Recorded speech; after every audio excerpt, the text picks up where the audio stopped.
The missile North Korea fired last week that landed south of the de facto maritime border has been identified. The South Korean Defense Ministry says it appears to be at least in part of Soviet design, resembling a type of surface-to-air missile that's been used by Russia in its war in Ukraine.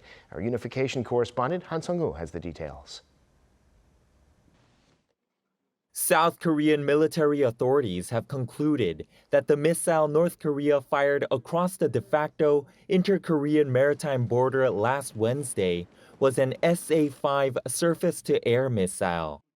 The Defense Ministry on Wednesday announced the results of an interagency analysis of the debris salvaged south of the northern limit line on Sunday and condemned the launch as a clear, deliberate provocation that violated the September 19th inter-Korean military agreement signed in 2018. I believe the missile launch was intended by the North to serve as both a retaliation against the joint military exercises between South Korea and the U.S. and the disposal of an old weapon. According to the ministry, the debris found is 3 meters long, 2 meters wide, and based on its appearance and features, resembles an SA-5, which can also be used as a surface-to-surface missile. Russia recently used a similar missile in its war against Ukraine.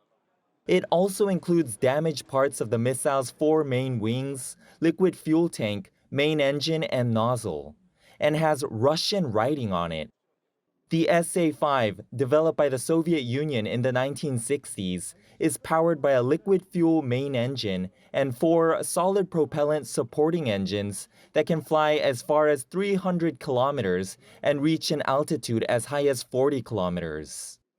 But officials have said they cannot confirm whether it's Russian-made, which suggests the North may have assembled imported parts of the weapon from the Soviet era.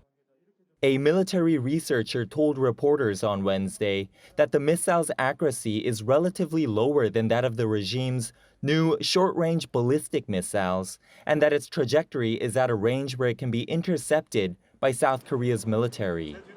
Based on the missile's trajectory at the time of its launch, the Joint Chiefs of Staff had initially assessed it to be an SRBM. Han Seong-woo, Arirang News.